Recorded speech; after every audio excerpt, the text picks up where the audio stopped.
ain't never gonna stop this fire. I can't believe his business is so incredible, and if I can do this, every single one of you can do this. Every single one of you. Something higher, ain't never gonna stop this fire.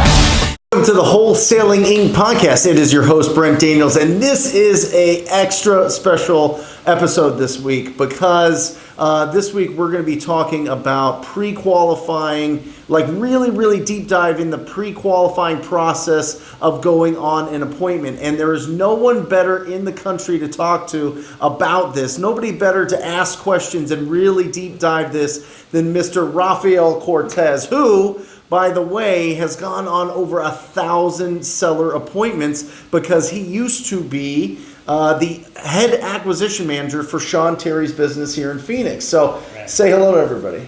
Hello. Thank you very much for having me, man. I appreciate it. Now, they challenged me to do this. Rafael's full name is Rafael Guadalupe Cortez Ramos. So that's the full name, yes. Right? Okay. You even rolled your R's very fast. It was okay. It was okay. But honestly, this is an incredible opportunity because you don't do this a lot. You have spoke on stage, but you haven't done a lot of interviews. Maybe in the future you will, because you've got some really exciting things coming out. But I want to get into the nitty gritty. So just getting into this, Rafael was a former firefighter. Then you started your own business. And then you got into real estate and was smart. He let somebody else do the marketing, pay for the marketing while you got the experience. And then after that, you were able to start your own business. Is that right? Right. I like to think that I got the best of both worlds. So I when I really went into it heavy, or decided to commit to real estate, I got the opportunity to go into Sean's office and just be part of that operation. I mean, that was huge in itself. So, yeah, and we're talking like 25 appointments a week off the bat. On average, I was sitting down with about 5 people a day. A day. And these were people who were pre-screen qualified. There was a lot of budget going into the marketing, so I was able to catch the closing side of that. Right. And yeah, I mean, those were semi-pre-qualified leads, and they were all good people to talk to and just start to get that experience. So here's the experience that I think we run into, and if you're listening or if you're watching on the YouTube channel, it's Brent Daniels Real Estate on YouTube. You can check it out. The important thing, something that I see common with people that are starting out in the business, or even people that have a successful business and they bring on new acquisition managers, is they run to these appointments like right away, right? They without qualifying, and then all of a sudden people are running to these appointments that aren't qualified and they're not getting the contract signed, or they're sitting down with people that'll never do business with them, which is a huge mistake, because you run around, the more that you're in your car or at somebody's house that's not going to sign a contract, the less you're able to pick up the phone and TTP them and phone prospect them and get leads, or follow up on the leads that you're getting from traditional marketing. Right? Yeah, exactly, on point. So there's a couple of things with that. First off, if you're starting in the business, the most adequate thing to do is to start thinking about reverse engineering your business and how to get out of it. I was just put in a very particular situation where I could afford to go on all those appointments. Right. So even if I saw something when I was running the lead and looking at before going on the appointment, if I saw that it probably wasn't going to close, right, I was still playing. I was still playing in the game. So to me, every sit down with a seller was just another practice run. Right. And I wanted to stack those up and see how I could come out and get better and improve from that. However, when you're running your own business and your marketing budget can be limited, you have to focus on production rather than just kind of throwing spaghetti on the wall. So I mean that's huge. Well, and I mean, so just to kind of give us a background on it. So a lead came in, whether it was totally pre-qualified or not, you're going on that appointment. Right. Because you wanted the experience, and you were doing it full time, and you were getting enough deals to where you were able to, get income. Yeah, absolutely. Make money off of it. Yeah, I was doing very well. Yeah. As an acquisition guy, with percentage and that pay structure. So to me, every time I went into an appointment, I would see it as conscious learning. So I would walk out of there and think, okay, how could I have closed this guy? Right. Or how can I recognize somebody who's not going to do business with me at all next time? So when the time comes, I can, let it, throw it into a follow-up as opposed to driving clear cut across the valley to, to meet that seller. So, just being aware of all that stuff as you're coming in, as you're prepping for the appointment, it's going to save you a bunch of money. It's going to save you a bunch of headaches. It's going to stress. Yep. And, anything that adds up to that. So did you bring anything on these appointments, or was it just you there building rapport, going on it? Because I know that there's a lot of different strategies to this. You can bring comparables. You can bring, a checklist and go through all the things that are going on, all the problems with the house, and you can talk to the seller with that and negotiate that way and try to get some sort of price. Did you do that? Or was it just, hey, I'm going in, understanding kind of what's going on here, and we're close. Now I got to push them over the edge to get the contract signed at a price that makes sense. That's, in a nutshell, I guess that's the nuts and bolts of the whole thing, right? But I never went into an appointment where I didn't know my scenario. That was the biggest thing. Doing the legwork on the back end. So it's not just the hour that you spend at the appointment. I mean, back then I was still running all the analysis by hand, so I had to know the market. I had to spend time, running the comps, building all that stuff, and getting prepped, right? More than anything, getting prepped for the questions that could pop up, because those are going to make or break a deal. So prepping for it, what I would do to come into an appointment, I would, the first thing that I would just wrap my head around was, okay, if this is not a wholesale deal, and my wholesale offer doesn't go through, what can I turn it into? Got it. And then can I pivot into, an option? Can I, pivot that into a seller financing deal? If it doesn't go, can I, pivot into a lease option? Yeah. Or, can I offer a listing? And then if nothing panned out, it was kind of like by the time I got there, I had all my numbers lined up. I had my ways to transition from one offer to the next. Yeah. And that's why the closing ratio was high. Yeah. I had really good. I still have a really good closing ratio because it's not a one-way track. You have different routes that you can take throughout the appointment. And when you're meeting down and you've done the legwork, that how to pivot from one to the other. That's when the revenue is going to kick in. So if you go to an appointment and it's not a wholesale, the wholesale offer does not work. Doesn't mean it's a dead lead and then you move on. You still have that conversation, you build that rapport, you become the go-to guy for that person. Yeah. And then, you transition from one option to the other. Next thing you know, you have 3 or 4 things that you could potentially do. And then what happens, I kid you not, you can ask, people that I used to work with, I would get houses, for free on seller financing. Right. Literally just, Yep. closing costs, we'd assume the property and then we'd sell that seller financing deal. Yeah. But if I didn't know how to pivot and structure it that way, those profits would have. Got it. So you like mentally have like a matrix in your head that says, okay, it's not a wholesale. Here's my other 3 options. Okay, it's not. They don't want to do a seller financing because they owe too much or whatever. So we're going to go to subject to, or we're going to go to a wrap, or we're going to go to a lease option, right? If it's an FHA loan or whatever, and if not, maybe it's a listing, right? Here's the thing. It's not rocket science, right? There's only probably 4 or 5, let's call it 6, maybe at the most options when you're on there. Mm-hmm. Which option fits, and does this person want to go with that option? Right? So we can't do this. I understand you want to do this type of thing, exactly. Right? Yeah. I don't do any of that. I'm telling you right now, I don't. Guys, I don't do any of that. I wholesale only. I don't care. I understand that there's a lot of seller financing and lease options and subject tos. This guy is definitely more in tune with understanding those processes and getting those locked up. I just look for big, fat, juicy deals, which obviously you do too. I get it. Yeah. You're just a lot smarter than I am, truly. No, honestly, I think that especially when you're starting out in the business, I think you need to focus on just wholesaling. I really do. At least sourcing deals that have equity. Okay. Now, once you start going on all these appointments, and either you or somebody has a big pool of money that they can market with, or if you want to keep a bunch of your money, you just pick up the phone and cold call them. Then TTP, baby, that's right. TTP, baby. Then you can start transitioning into some of those other options and learning about those other options. But starting out, get wholesale deals. Get wholesale deals, get your bank account going, learn the other stuff, absolutely. How did you learn them? Honestly, I didn't get good at it until I was maybe a year and a half into it. So Right. I did start going off of just straight up wholesale. This was it. This was it. And then the market started getting a little bit more competitive, Sure. and then margins a little tighter. Yep. Because we did see deals that came across our desk that were $100,000 deals, and then those kind of started fading away a little by little. But so I just looked for different ways as experience kicked in. Yeah. I would talk to people, and then weird.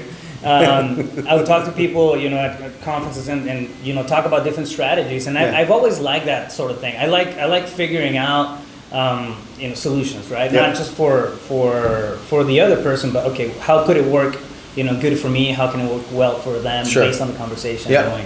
Yeah. So, but yeah, for any of that to happen, it doesn't matter if it's one strategy or you have, four. You still have to, I know love the it. back end of the Yeah. deal. If it's a land deal, if it's a Yeah. commercial, if multifamily, single families are always good to kind of, plant your roots in. Yep. That way, Well, they're the easiest to sell. It's the biggest pool of buyers, right? So if you want to get success early, you go for single family or land. I mean, land's pretty easy to sell too. Yeah, I like Right.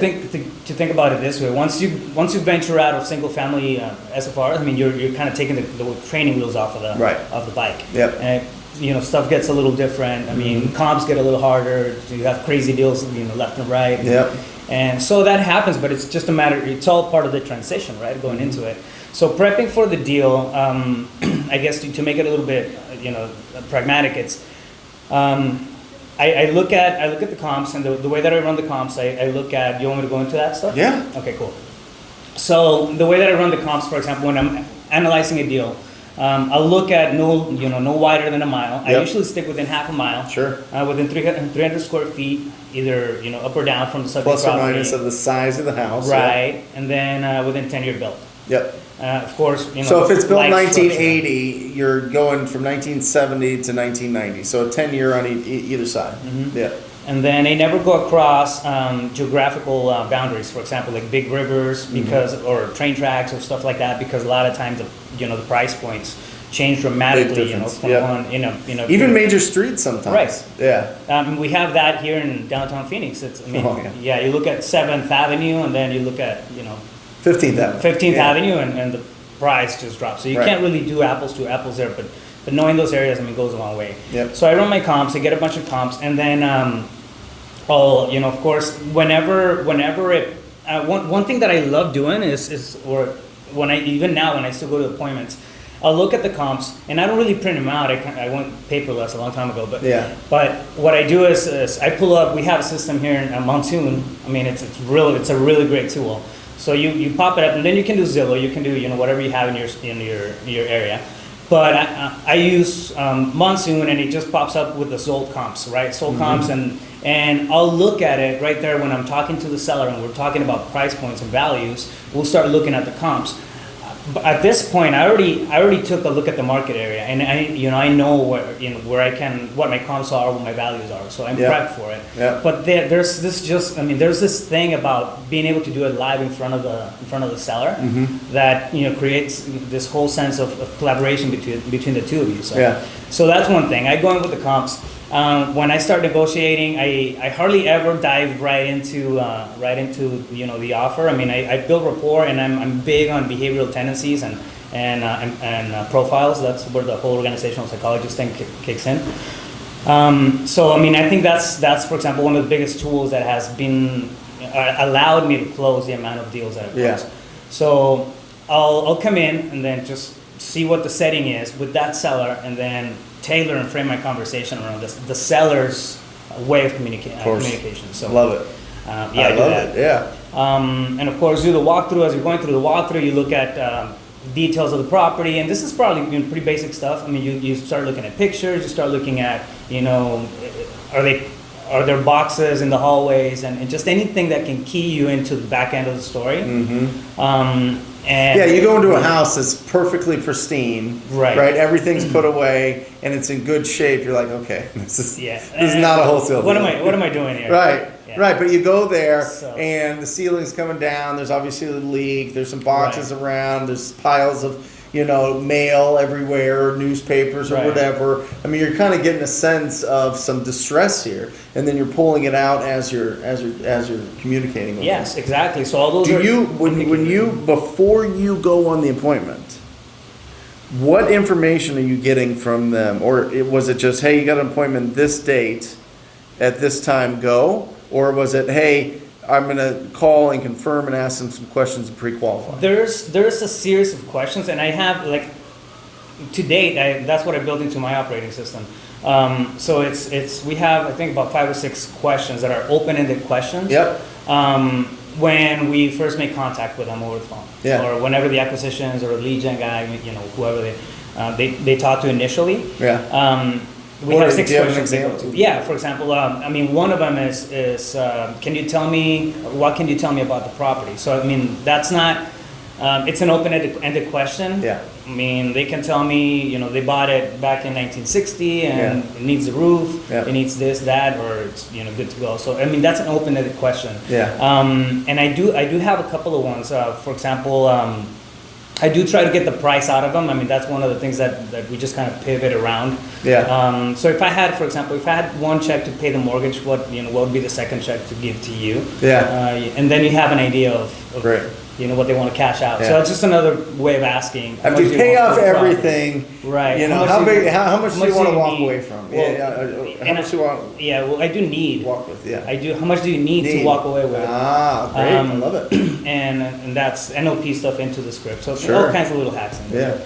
But yeah, so it's just framing those questions in a way that they're open, and then what happens is that after 2 or 3 of those, I mean, you can put together a story over the phone. Yep. By the time you get there to the property, you already have an idea what the behavioral tendency of the seller is, and you can structure and frame your conversation based on that. Love it. So if it's somebody, for example, who's a high driver, you do it quick and easy. You go straight to the topic and don't really dabble a lot with details. Yep.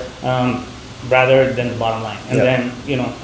then move around whatever it is that applies, right? Yeah. So yeah, If it's an analytical personality, you bring the data, you right? put the data, you sit down, and then you lay it, all that, and you take your time. If and then it's you do somebody whatever that's you sweet need and to. wants everybody to feel good, you talk about the feelings, you talk about, how do you feel about this? What do you feel is the right price? Exactly. What do you, right? Yeah. Another thing, it's you're gonna get a sense of, just because the way they frame their conversation, the way that they talk to you, you're gonna get a sense pretty quick whether they're auditory learners, Right. visual learners, and then Or you can kinesthetic, start, yeah. tailoring your conversation or your I don't want to say script because I don't go off of scripts, but the way that the words that you use, Yeah. you can plug them in like that. So I mean, there's a lot of stuff that goes into the actual conversation negotiation side of things. But for example, to get the prices where I've been able to get my spreads on average of $20,000-$25,000 per wholesale deal. The first benchmark it's knowing the ARV. For example, if I know that on the high end I can sell a property or pitch a property to an end buyer for that it's worth $200,000. Yeah. But my comps are in a range of say 160 to 200. Yeah. Which is, I mean, it's not uncommon.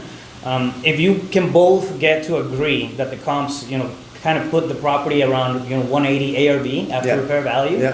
you start negotiating with a $20,000 spread already into it, right? So when you go in, there's certain things that sellers are already ready to battle out. For example, repairs. Yeah. If you go in, I don't like to really break down the property and say the property is it's a bunch of crap. Yeah. Because they're ready for that battle. Yeah. So they're gonna say, no, the roof was exchanged back in 2010, and this and that, and then what happens is that they're just gonna build up a wall. Yeah.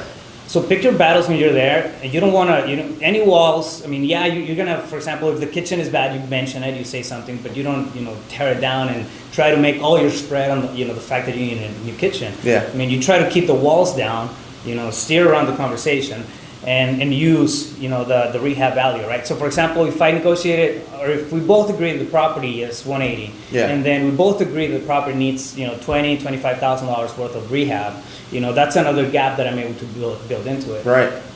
The third one, it's I actually show the sellers the numbers, like the end numbers. So for example, we sit down after I throw when I'm getting ready to throw an offer on the table. I'll tell them, I'll show, okay, so this is the ARV, Yeah. it's 180. Yeah. We have, to do about 20, 25, 30K worth of rehab, which we're both on the same, by then, we're both on the same page. They agree with you on the ARV. They agree with you on how much it costs to repair it. Right. Most of the time, honestly, in my experience, they go way high on Yeah, the they do. repair costs. Yeah, if they it's do. 20, 25, they're like, oh, probably 50,000. Right. Right? Yeah, Because no, it honestly, happens. if you're just a homeowner and you call up whoever contractor, and you're not a flipper in the business and getting discounts from Lowe's and Home Depot and getting discounts from your Buying bulk. subs Yeah. and doing all these things where you can get your costs down, to the average person, I mean, I've had people spend 50 grand on a regular kitchen. Yeah. Right? Yeah. Let alone the whole house. Right.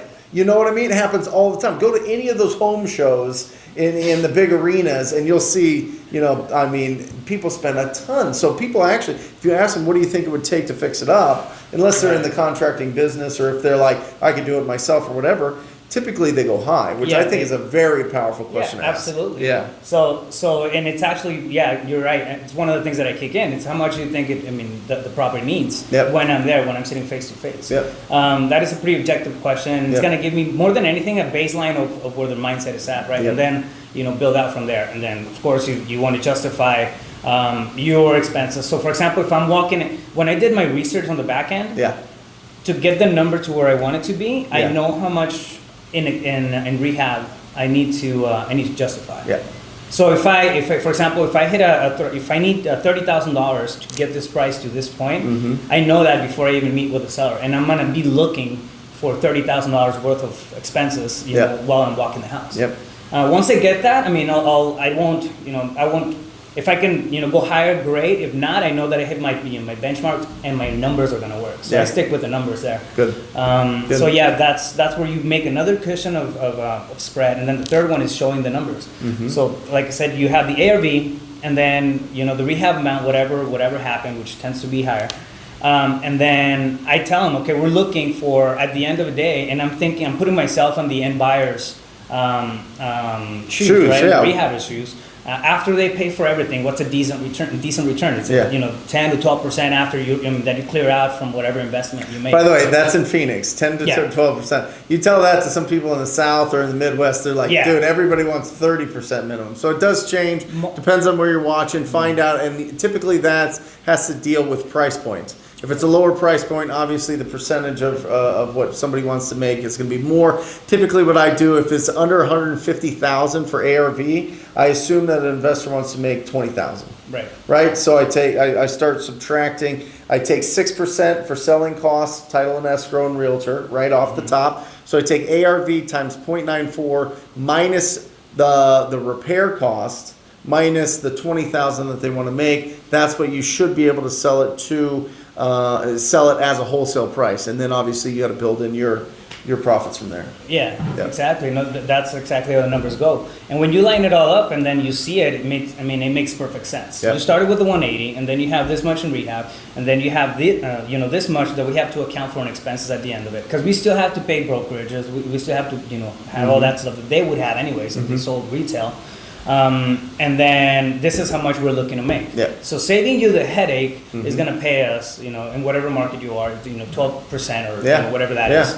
And then you end up with an offer that's very, very justifiable. It's logical. You put it in front of them, Yep. and I work it through an iPad. I have it on my iPad, and it's working on a cool little spreadsheet that I have set up. Yep. Very simple. Yep.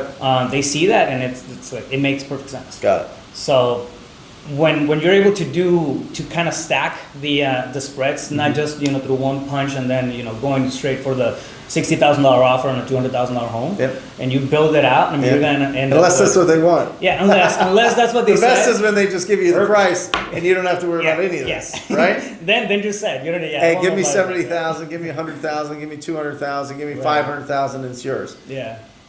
So, Okay.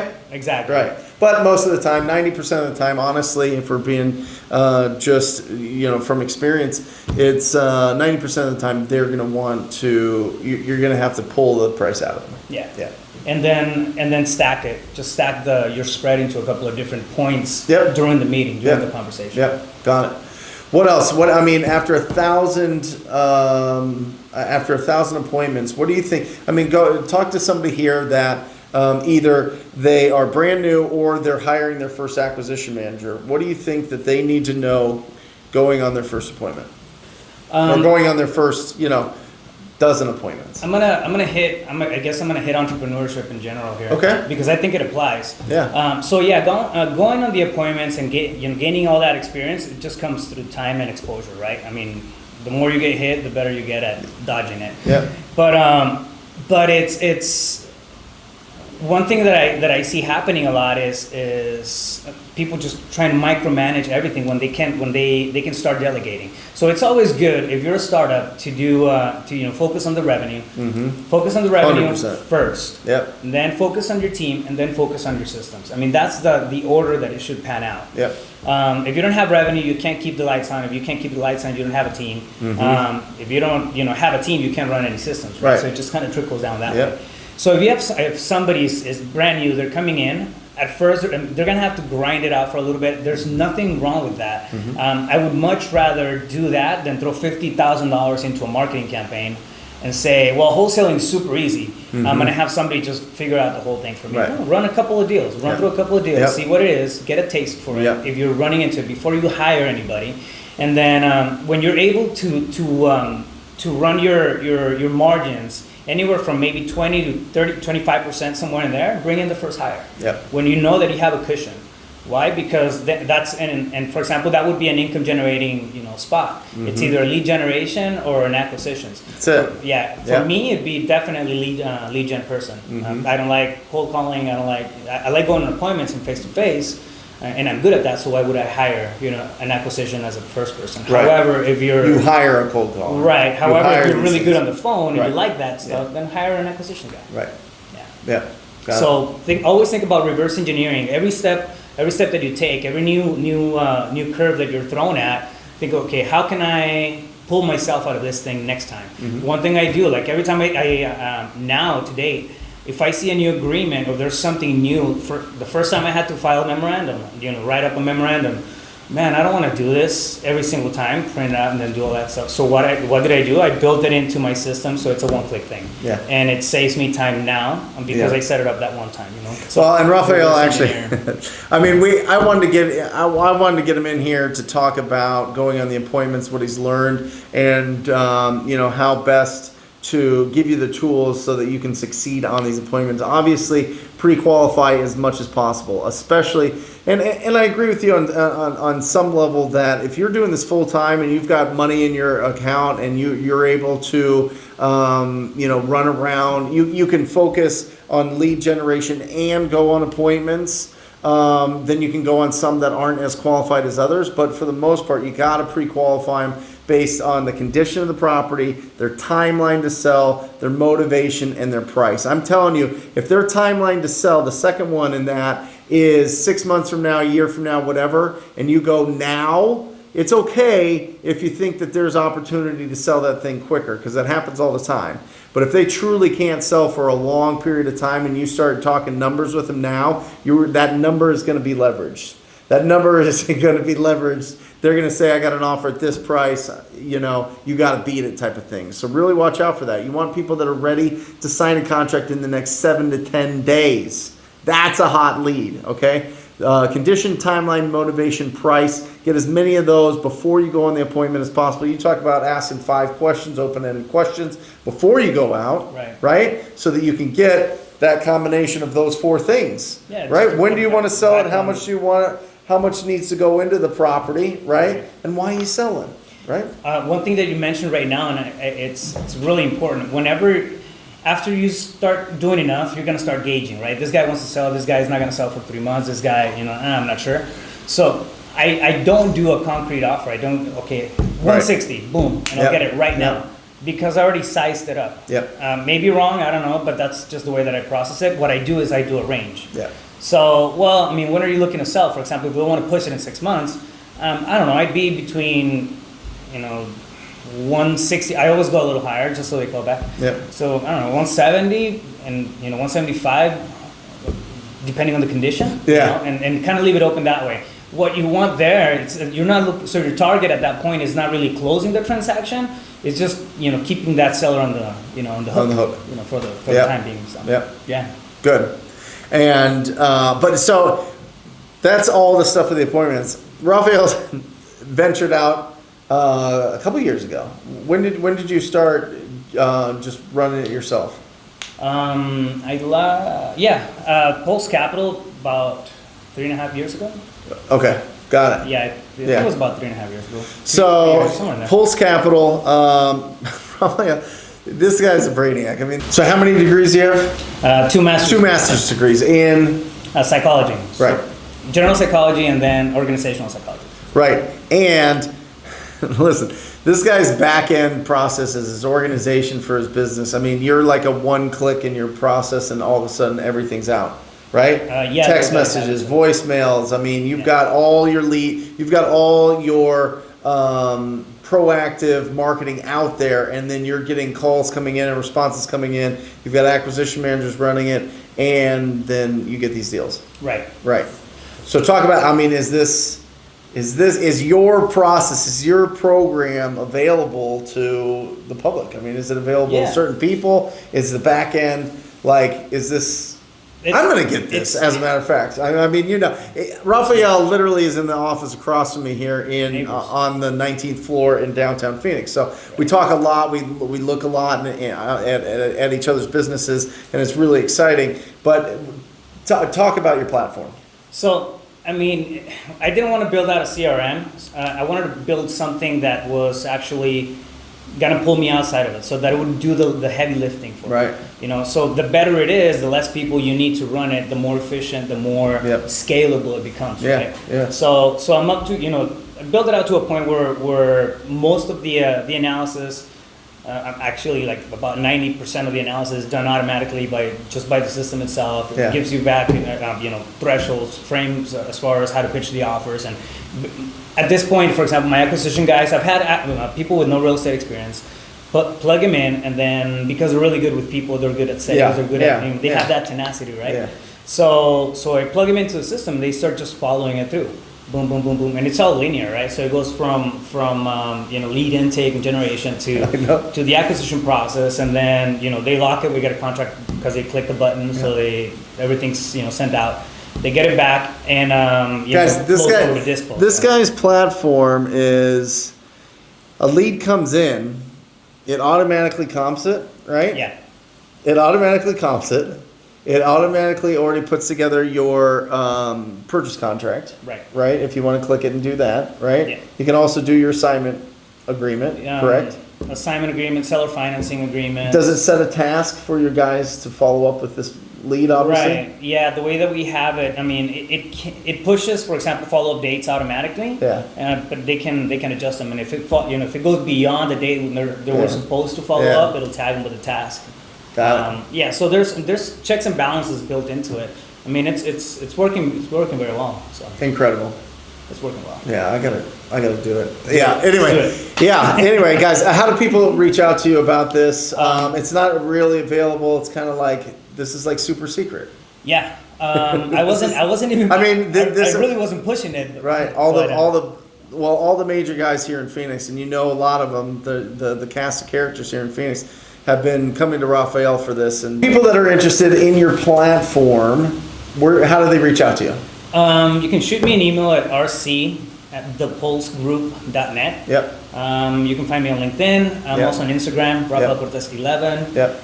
And at www.ceopulse.com. CEOPulse. Pulse.com. And they can just contact you through the. Yeah, you go in there, and then I also have a toolbox for entrepreneurship. Yep. On there, some budget, profit and loss analysis kind of stuff, and just stuff that can help you out. Stuff that I was looking for when I was starting off in business. Yep. And I couldn't find it anywhere available, so now I just want to pay it forward. Thank you, brother. Thank you very much for that. Was incredible. So I hope you guys got a lot out of what to do on the appointments. Also, the platform that Rafael has is bananas. It's absolutely bananas.